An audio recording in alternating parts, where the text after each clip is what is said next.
Yeah, Coach, just, your thoughts on the upcoming road trip, kind of what the expectations are and, what you expect out of your team.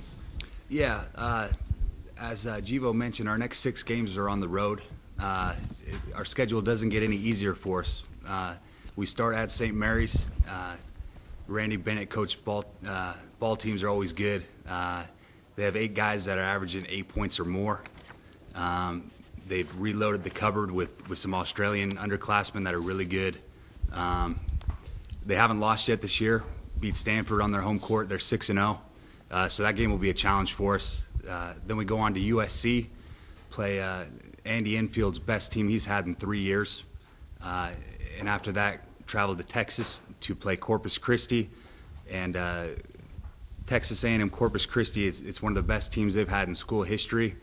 And after that, we go to University of Texas San Antonio, come back here for Christmas. Our guys will go to their homes for Christmas, and we meet back up and we play Texas A&M to finish out the 2015 non-conference schedule. So tough slate of games.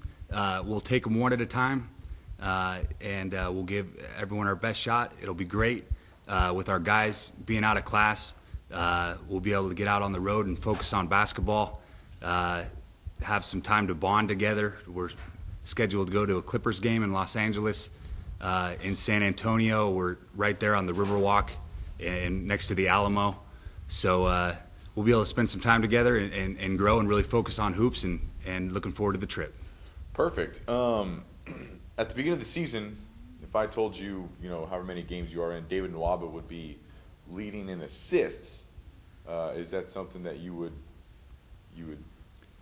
is that something that would surprise you? Yeah, not really. David Nwaba has been unbelievable. This is my first season at Cal Poly. From the day I got here, every single day he's been an unbelievable competitor. He's brought it in practice. He's been steady in the games. In Paris, he was a leader in our leader of the team and did really, really well. We've put him at the point guard in certain situations because of his ability to handle it and get the ball where it needs to be. And so not a huge surprise. He's just been consistent. And, his game the other night against Fresno State, 9 points, 8 rebounds, 7 assists. Great numbers, great all-around game. So as he penetrates and gets into the paint, the defenses are so focused on him and stopping him, it opens up passing lanes, and he's been able to get in there and distribute and get guys open out on the three-point line. So some of the transfers and the former red shirts, Luke Meikle, Zach Gordon, I believe, have they kind of surprised you with their performance and kind of how they've contributed this early on in the season? Yeah, it's been awesome seeing Luke Meikle gain confidence as we've gone here. You can just see every game he's a little more confident. And again, the other night against Fresno State, he was 5 for 5, real efficient game. So he's coming off the bench. He could be a starter for us as well, but he's just a great weapon off of the bench. And then Zach Gordon, the energy he's brought, dealing with the knee injury from last year, having sat out for so long, and we've had to taper him back here and there with practices, sitting out here and there. But he's been great for us as well. So those guys have been awesome, and now we get another addition here with Josh Martin coming back, and a lot of times when guys come back, whether it be from an injury or from a suspension, or in Josh Martin's case, transferring and having to sit out a year, it's cliche for coaches to say, well, so-and-so will be a spark plug for us, getting him back. But that's exactly what Josh Martin is. He'll be a spark plug for us. He'll bring a great deal of energy. There's not a shot that goes up that he doesn't believe he can come down with the rebound. So we're really excited. He's eligible now. Came over to me after our last game and was smiling and gave me a hug and said, "Hey, I'm ready to play. I can go now." And so we're happy that he's back and what he can bring to us. Winners of 5 of your last 6, and then defeating Fresno State at home, which is, I don't even remember the date last time you guys beat Fresno State at your place. I think it was in the 60s, right? I think that was 1971. Yeah. So, what's the confidence like right now with this team?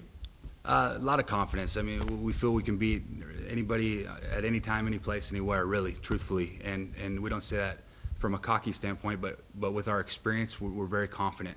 And you look at our 3 losses, we're 5-3 now. at UNLV, at UCLA, and at home the other day against IPFW. All three were by a combined 9 points.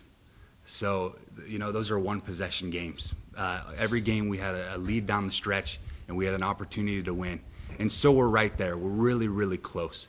And it's just about getting our guys to really buy in and value every minute of every game. And what was really encouraging was the other night against Fresno State, we were ready to go from the tip and to the final buzzer. That was as good as we've been all year in terms of buy-in and in terms of guys working together defensively. And we held them to 35% from the field and 65 points overall, and that's what we're accustomed to doing, and that's what we hope to continue to do here.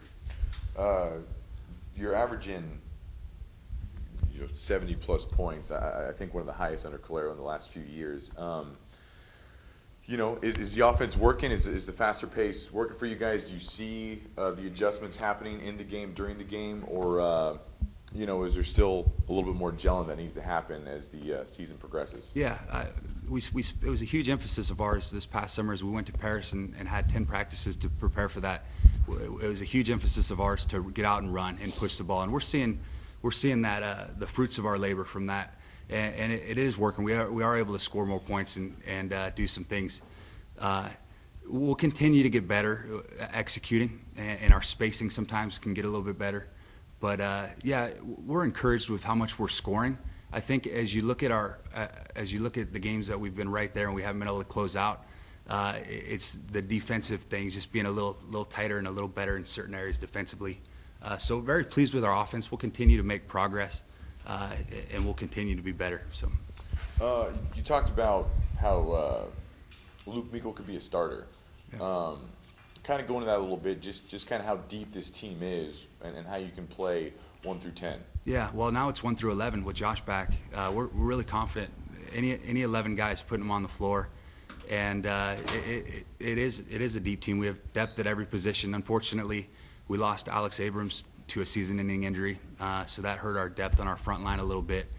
But we have a lot of versatility. Several guys can play multiple positions. For example, Josh Martin, he can play the 3 or the 4.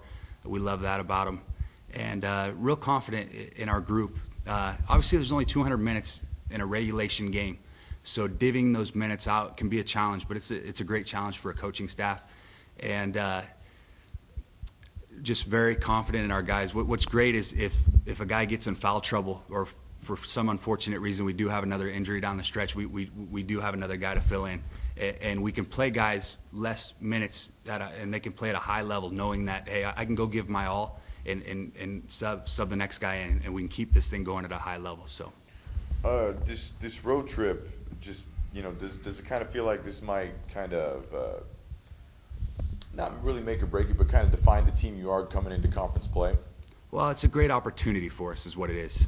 The teams we talked about earlier, great opportunity to go out on the road and really bear down and win some games. Make or break, I don't know. We'll just take it one at a time. We don't look at this as, hey, if we can't win 4 games, it's a failure type situation. But some great opponents that'll give some tremendous challenges, and it's always fun when you can get out on the road and stick together and hopefully win a few games here. So I know it's a little bit in advance, but you start your conference play with Hawaii on the road. What kind of team are they? Do you know anything about them? How do you match up against them? Yeah, Hawaii will be our 6th consecutive game on the road, so we do get back here on the 30th of December, and then we got to turn around and go out there for our first conference game, which will be a challenge. It's always tough to win at Hawaii. They've done well. They got a lot of guys back. They're talented. So we'll focus on them when we get back here, but it'll be a tough way to open up conference, and we'll be ready. Your own background. This is your first year at Cal Poly. Where did you play and where have you coached up till now? Well, I played at Ontario Christian High School. I didn't play in college. After college, I was a graduate assistant at Biola University for 2 years, and then I went up and joined Lorenzo Romar's staff at the University of Washington. I was a recruiting coordinator there for 3 years, and after that was at Creighton for a year as a volunteer assistant. Spent the next year traveling the country, doing something a little unique. I went and observed practices and met with coaches all over the nation for the entire season. That was 2 years ago, and then last year I was at Jacksonville Junior College down in Texas. I was an assistant coach down there in a tremendous league. How was Creighton? How were they when you were back there? The way I describe Creighton is I say I was there for Doug McDermott's junior year. Our offense was unbelievable. We were number one in the country, field goal percentage. It's out of 351 teams. We were over 50%. Really, really, really good offensively. Great team to be a part of. We won the Missouri Valley. It was their last year in the Missouri Valley. We won the regular season in the conference tournament, won a game in the NCAA tournament in Cincinnati, and ultimately fell to Duke. But we had a great year when I was there. So. Looking at the stats from the Fresno State game, it really looked on paper like Poly played extraordinarily well. We did.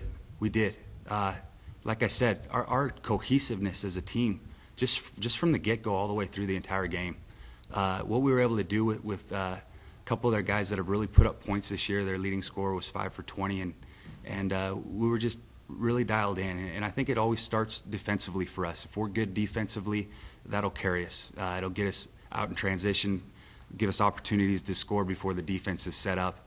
And so it was a great all-around game for us, and we're looking to build off of it for sure. Is that tough to fly all the way to Hawaii to play a game, or do they come here? No, you got to go there, don't you, January 6th? Yeah. We're playing a game called basketball. So to look at it as something, it's a great opportunity. It's fun. Yeah, we got to fly in the air for a few hours, but we'll get there and we'll be fine. We'll get them some practice.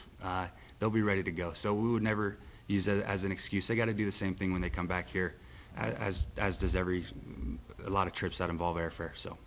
Now, you've got several trips to Los Angeles. Are you going to have an opportunity to take in the Lakers' Kobe farewell tour? Yeah, we were hoping to, but we're going to shift over and watch the Clippers. So the Clippers play the Bucks the night before we play.